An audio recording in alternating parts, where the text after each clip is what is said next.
Man yastar'illahu ra'yatan yamutu yauma yamutu wa huwa wasun li ra'yatihi haramallahu alaihil jannah.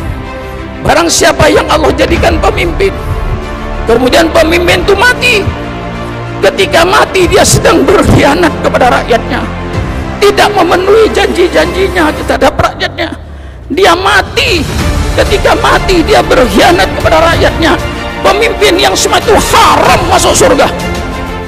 Subhanallah walhamdulillah wa la ilaha illallah.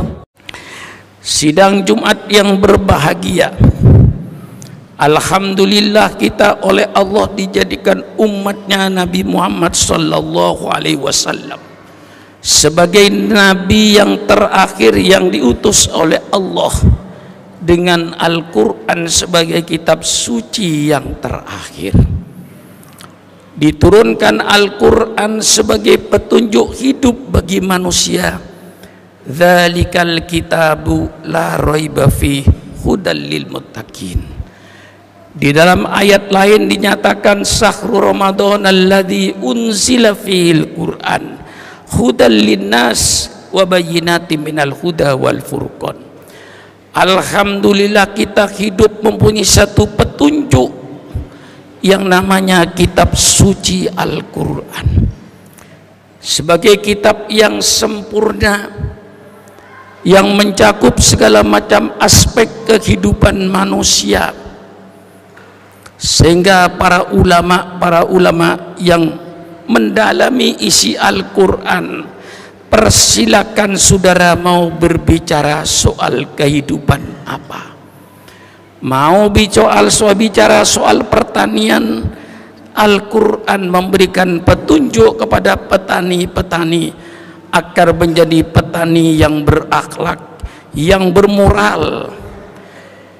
Saudara mau berbicara di bidang ekonomi, di bidang bisnis, persilakan. Al-Quran menjelaskan bagaimana ekonomi, cara kita mencari kebutuhan hidup jasmani ini. Al-Quran semuanya membentangkan petunjuk hidup. Mau berbicara soal rumah tangga, berbicaralah soal rumah tangga. Allah dalam Al-Quran berbicara soal rumah tangga. Saudara mau berbicara tentang bermasyarakat, berbangsa, persilakan. Al-Quran dan Sunnah Rasulullah berbicara hal yang semacam itu. Inilah mukjizat Al-Quran. Al-yawma akmaltu lakum dinakum wa atmamtu alaikum nikmati wa raditu lakumul Islam madina. Pada hari ini telah saya sempurnakan agamamu untukmu. Al-Quran 30 juz yang akan memberikan petunjuk dalam segala tatanan kehidupan manusia. Tidak ada tatanan kehidupan manusia yang tidak disinggung oleh Al-Quran dan Sunnah Rasulullah. Inilah mukjizat Al-Quran, bisa berbicara segala macam persoalan hidup, termasuk Al-Quran berbicara soal politik. Bertahun-tahun kita ini dikadalin oleh pihak-pihak yang tidak senang dengan Islam. Ulama dilarang bicara soal politik. Masjid tidak boleh dipergunakan untuk bicara politik. Ini semuanya satu penipuan terhadap umat Islam. Akibat ulama tidak boleh bicara politik, inilah hasilnya sekarang. Penuh dengan koruptor-koruptor. Islam bicara soal politik, tapi politik yang didasari dengan akhlakul karimah, bukan politik yang jatuh menjatuhkan, bukan politik yang fitnah memfitnah. Itu bukan politik Islam. Politik Islam dibina dengan akhlakul karimah. Innama bu'ithu li umatima makarimal akhlak. Quran diturunkan supaya pelaku ekonomi mempunyai akhlak. Quran diturunkan supaya pelaku petani mempunyai akhlak. Al-Quran diturunkan supaya pegawai-pegawai itu juga berakhlak. Al-Quran diturunkan supaya pelaku-pelaku politik itu berakhlak dan bermoral. Maka saatnya para kiai bicara soal politik. Di dalam kitab-kitab Islam termasuk Imam Mawardi, bahwa kita mendirikan negara itu hukumnya wajib. Agama sebagai asas eruhnya, negara yang menjaga kelangsungan agama, sehingga ijma para ulama bahwa mendirikan negara itu hukumnya wajib.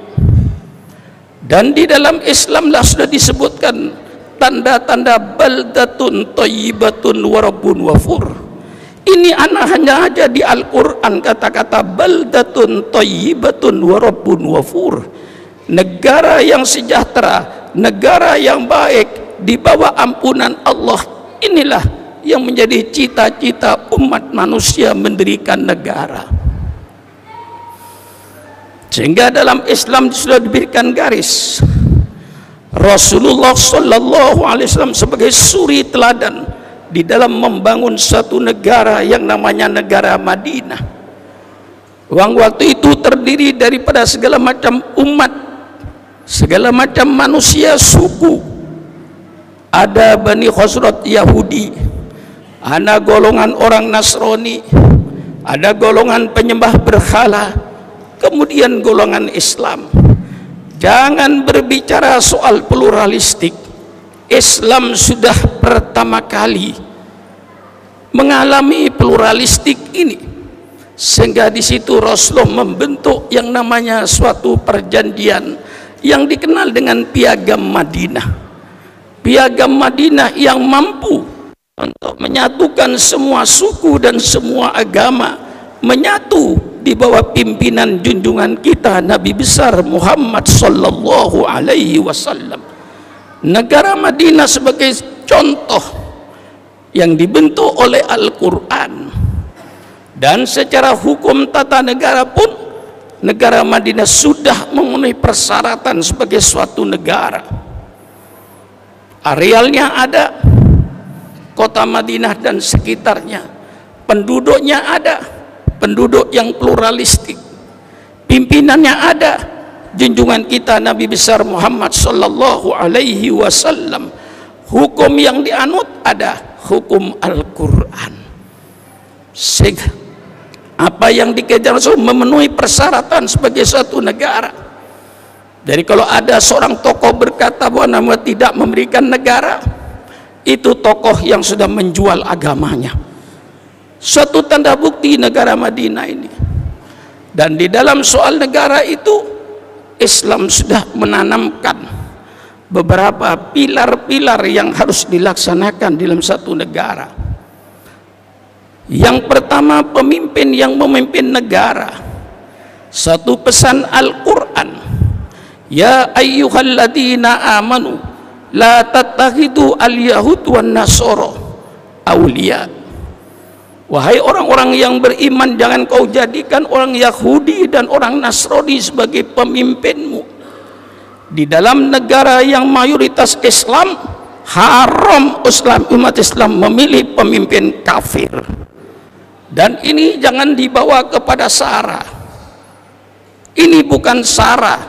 Kalau orang Islam wajib memilih pemimpin yang beragama Islam, bukan sara. Saya kira agama lain juga sama kok. Orang Kristen tentu ingin punya pemimpin yang beragama Kristen. Persilakan lihat Papua itu, selamanya gubernurnya beragama Kristen. Kami tidak pernah berkata sara, kami tidak pernah menuntut. Itu suatu wajar seorang Kristen memilih pemimpin yang beragama Kristen. Kalau orang Hindu ingin punya pemimpin yang beragama Hindu, itu bukan sara, itu adalah hak asasi manusia, naluri manusia, insting manusia. Jangan dibawa ke sara. Maka kami tidak pernah menuntut di Bali yang gubernurnya selalu beragama Hindu. Tetapi mengapa kalau kami di Jawa ini, termasuk di Jakarta, Kalau kami memilih pemimpin yang beragama Islam kok lalu dibawa ke SARA, berarti orang-orang di luar Islam itu sengaja atau tidak sengaja SARA ini akan dijadikan alat untuk membunuh Islam di Indonesia. Saya tegaskan, jangan coba-coba saudara membawa SARA untuk membunuh umat Islam. Sudah naluri manusia. Orang Sunda senang dengan orang Sunda, wajar. Orang Jawa senang dengan orang Jawa, wajar. Orang Bugis senang dengan orang Bugis, wajar. Orang Melayu senang dengan orang Melayu, wajar. Tapi kita sebagai satu negara Bhinneka Tunggal Ika, persilakan Anda orang Sunda, cintailah orang Sunda, tapi hormati suku Jawa dan hargai suku Jawa. Orang Jawa, persilakan kau mencintai suku Jawa karena kau orang Jawa. Itu mesti naluri manusia. Tapi tolong kau satu bangsa, hormatilah suku yang lain, hargailah suku yang lain sebagai satu negara kesatuan Republik Indonesia Bhinneka Tunggal Ika. Ini dasar untuk menjaga toleransi. Bukan toleransi itu lalu menghilangkan identitas. Identitas itu pasti dimiliki oleh seluruh manusia, dan identitas itu diperlukan. Mengapa pemilihan umum jangan membawa identitas? Subhanallah, subhanallah, subhanallah. Persilakan memilih dengan identitas, tapi dengan syarat hormati identitas lainnya, hargai identitas yang berbeda dengan kau. Itu cara namanya toleransi, saling hormat menghormati, saling harga antara identitas-identitas yang ada. Jangan merasa identitasnya sendiri yang benar, hargailah perbedaan itu. Itu dalam satu negara. Di dalam negara Republik Indonesia ini, hendaknya mari kita laksanakan saling hormat menghormati, saling harga antara perbedaan, bukan perbedaan tidak mungkin dihilangkan. Itu sudah naluri manusia, tapi yang perlu kita menghargai, saling hormat dalam perbedaan ini. Islam Al-Quran di dalam negara bernegara, ayat-ayat yang berkenaan dengan politik, minta berapa ayat saudara kepada saya tunjukkan ayat-ayat politik ini. Di antaranya dalam surat An-Nisa, innallaha ya'murukum an tu'addul amanati ila ahliha wa idza hakamtum bainan nas an tahkumu bil adli. Ayat politik. Wa amruhum sura bainahum, dan Rasulullah yang Nabi dan Rasul oleh Allah diperintahkan wasawirhum fil amri. Hai Muhammad, engkau sebagai pemimpin umat hendaknya kau bermusyawarah dengan sahabat-sahabatnya. Mestinya kalau Rasulullah tidak perlu bermusyawarah, pasti Allah turunkan wahyu. Tapi untuk jadikan suri teladan kepada umat manusia, Rasulullah sallallahu alaihi wasallam disuruh bermusyawarah. Ya Muhammad, wasawirhum fil amri. Sehingga dalam pokok-pokok tata negara dalam Islam mempunyai 4 pilar yang harus kita menyadarinya. Pilar yang pertama di dalam bernegara, asyura, musyawarah. Wa hadzal mabda' yadkhulu fi tariqati ikhtiyaril khalifah. Bermusyawarah itu dalam segala hal, baik dalam memilih pemimpin secara demokrasi maupun di dalam kebijaksanaan harus berdasarkan musyawarah. Seorang menteri jangan mengeluarkan satu kebijaksanaan kecuali hasil keputusan rapat kabinet. Kalau menterinya mengeluarkan kebijaksanaan, satunya ngalor satunya ngidul, tentu akan membawa kebingungan kepada masyarakatnya. Tidak ada satu kebijaksanaan kecuali dasarnya musyawarah. Ini dalam Islam, pilar yang pertama itu musyawarah dalam bernegara. Pilar yang kedua di dalam kita bernegara, yang ditentukan personalitinya manusianya dulu, bukan undang-undang. Undang-undang itu nomor 3, nomor 2 manusianya dulu. Karena Allah menyatakan innallaha ya'murukum an tu'addul amanati ila ahliha. Sesungguhnya Allah menyuruh kalian agar serahkan amanah, serahkan kepercayaan kepada ahlinya. Kepercayaan dalam ayat ini maksudnya adalah jabatan. Karena Rasulullah sallallahu alaihi wasallam menjelaskan, idza duyi'atil amanatu fantadiris sa'ah. Apabila amanah kepercayaan sudah hilang di tengah-tengah bangsa itu, tunggulah hancurnya bangsa itu. Rasulullah ditanya, wa kaifa itu'atuha ya Rasulullah, bagaimana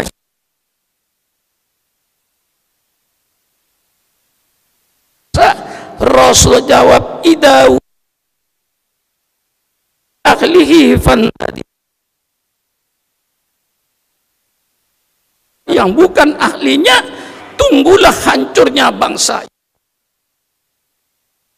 Yang diangkat harus betul-betul profesional. Jangan sembarangan mengangkat ketua RT, jangan sembarangan mengangkat ketua RW, jangan sembarangan mengangkat kepala desa, jangan.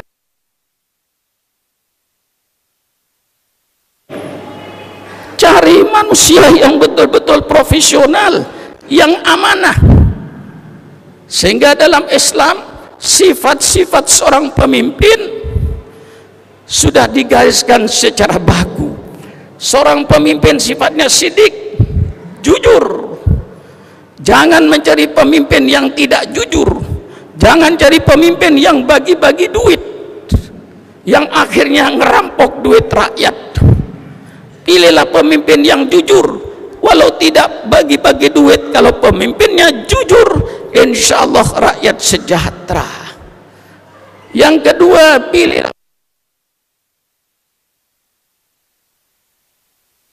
janjinya, tidak berkhianat kepada rakyatnya. Alangkah indahnya sifat ini. Yang ketiga, mempunyai sifat tabligh. Artinya pemimpin itu harus selalu menyampaikan kebenaran, bukan yang disampaikan itu kebenaran kepada rakyatnya. Alangkah indahnya. Ada kebohongan di antara pemimpin-pemimpin kita. Inilah yang dimaksud di dalam sifat-sifat pemimpin. Yang terakhir, pemimpin itu harus fatonah, pemimpin yang cerdas. Istilah sekarang, pemimpin yang punya visi dan misi untuk membangun negara ini, untuk mewujudkan kesejahteraan, keadilan. Alangkah indahnya 4 sifat ini, sehingga seandainya dimiliki oleh seluruh pemimpin-pemimpin di Indonesia ini, bersifat sidik, amanah, Allah subhanallah. Baru yang satu negara, pilar yang ketiga menurut Al-Quran adalah hukum. Wa idza hakamtum bainan nas an tahkumu bil adli. Kalau kau meletakkan hukum, menentukan hukum, tentukan hukum yang adil. Apakah ini bukan soal politik? Ini ayat politik 100%. Saya kembangkan kepada saudara-saudara yang sekarang kita ditipu, tidak boleh bicara politik. Ini saya berkhutbah politik. Ini saya sedang berkhutbah politik dalam Islam. Politik dengan akhlakul karimah. Wa idza hakamtum bainan nas at-tahkumu bil adli. Kalau kau menetapkan hukum di antara kaum, tetapkan hukum yang adil. Jangan tebang pilih. Rasulullah dalam hadisnya bicara soal hukum dalam politik. Ketika seorang wanita dari golongan Al-Makhzumiyah nyolong, tidak ada hukum kecuali hukum potong tangan. Elit-elit politik, tokoh-tokoh kuris merasa gelisah. ini anaknya orang gede, ini anaknya orang besar, masa mau dipotong tangannya? Menghadaplah Usama bin Zaid kepada Rasulullah sallallahu alaihi wasallam. Dia ceritakan bahwa ini anaknya orang gede, berjasa kepada bangsa. Apakah ada Rasulullah hukuman selain potong tangan? Mendengar kata-kata Usama ini, Rasulullah berdiri, lalu beliau bersabda, ya Usama, qad halaka man kana qablakum. Wahai Usama, sudah hancur bangsa-bangsa sebelum kamu dahulu. Subhanallah. Rasulullah menceritakan hancurnya suatu bangsa. Ini jelas hadis politik. Kemudian Rasulullah perinci bagaimana negara itu bisa hancur. Mudah-mudahan khutbah ini didengar oleh penegak hukum, didengar oleh Mahkamah Agung, didengar oleh Jaksa Agung, didengar oleh kepolisian. Khutbah Jumat saya ini, apa hancurnya suatu negara? Idza saraka fihim as-sarifu tarakuhu. Kalau yang nyolong orang gede, semuanya tutup mulut, bahkan dilindungi. Inilah hancurnya negara. Wa idza saraka fihim ad-dhaifu. Kalau yang nyolong rakyat kecil, maling ayam, semuanya teriak, tegakkan hukum, tegakkan hukum, tegakkan hukum. Kalau yang nyolong orang kecil, inilah hancurnya suatu negara. Apa ini Rasulullah tidak bicara politik? Kemudian Rasulullah menegaskan, wa imallah, demi Allah, lau anna Fatimah binta Muhammadin sarakat laqatatu yada. Demi Allah, seandainya anak saya yang bernama Fatimah nyolong, pasti saya potong tangannya. Subhanallah. Kita merasa bahwa yang meletakkan manusia depan hukum Profesor Amerika. Kita merasa kadang-kadang yang meletakkan manusia depan hukum sama profesor-profesor dari Belanda. Subhanallah, subhanallah. Yang meletakkan Muhammad sallallahu alaihi wasallam, wallahi demi Allah, lau anna Fatimah binta Muhammadin sarakat laqatatu yadah. Demi Allah, seandainya Fatimah anak kandung saya mencuri, pasti saya potong tangannya. Subhanallah, subhanallah. Ini tidak boleh saya mengeluarkan ini sebagai seorang warga negara. Saya sebagai seorang warga negara, saya mempunyai hak dan saya punya kewajiban untuk menyampaikan pikiran-pikiran terbaik kita untuk disumbangkan kepada bangsa dan negara. Kalau saya menyuraikan tentang politik Islam, saya ingin menyumbangkan pendapat ini kepada bangsa saya, kepada negara saya, supaya negara saya menjadi politik-politik yang berakhlak dan benar. Pilar-pilar yang harus ditegakkan dalam Al-Quran selaku kita berbangsa dan bernegara. Apa kata Al-Quran? Keadilan. Ya, tentu keadilan yang sudah saya katakan di dalam hukum yang adil. Yang terakhir, Al-Quran menyatakan, alladzina makkannahum fil ardi aqamus shalah wa atuz zakah wa amaru bil ma'ruf wa nahau anil munkar. Orang-orang yang diberikan oleh Allah kedudukan dan jabatan, katakan yang menjadi ketua RT, ketua RW sampai pejabat yang paling tinggi, itulah dalam Al-Quran dikatakan alladzina makkannahum fil ardi. Alladzina makkannahum fil ardi, orang-orang yang dikasih tempat, dikasih kedudukan di permukaan bumi ini, hendaknya dia tegakkan sholat, tegakkan zakat, amar ma'ruf nahi mungkar. Kalau dari ketua mungkar, ketua RW-nya amar ma'ruf nahi mungkar, kepala desanya amar ma'ruf nahi mungkar, camatnya amar ma'ruf nahi sampai presidennya amar ma'ruf nahi mungkar, baru di negara ini beres. Bagaimana negara akan beres kalau pejabatnya mendukung judi? Bagaimana akan beres kalau di antara pejabatnya mendukung perzinaan? Bagaimana akan beres kalau di antara penjabatnya jual narkoba? Tidak mungkin terwujud baldatun thayyibatun wa rabbun ghafur. Konsep Al-Quran kalau ingin mewujudkan baldatun thayyibatun wa rabbun ghafur, semua yang punya kedudukan, semua yang punya jabatan dari RT sampai Bapak Presiden, semuanya kerjaannya satu, amar ma'ruf nahi mungkar, baru beres negara. Ada sekelumit ya, namanya khutbah Jumat ini sudah kepanjangan saya ini, cuman karena tidak mungkin saya potong ini satu paket ini, baru sekelumit tentang tata negara menurut Al-Quran dan Sunnah Rasulullah. Apalagi sanksi politik, hanya hadis Quran dan Nabi punya sanksi politik. Kullukum ra'in wa kullukum mas'ulun an ra'yatihi. Setiap kalian itu pemimpin, jangan enak-enak jadi pemimpin dikawal dengan menikmati segala fasilitas. Nanti kau mas'ulun an ra'yatihi, di padang mahsyar engkau nanti akan dimintai pertanggungan jawab oleh Allah atas kepemimpinanmu. Subhanallah, alangkah indahnya kalau sejak dulu ini diceritakan di khutbah-khutbah Jumat, diceritakan di masjid-masjid tentang politik Islam. Insya Allah semua pemimpin-pemimpin akan lurus takut.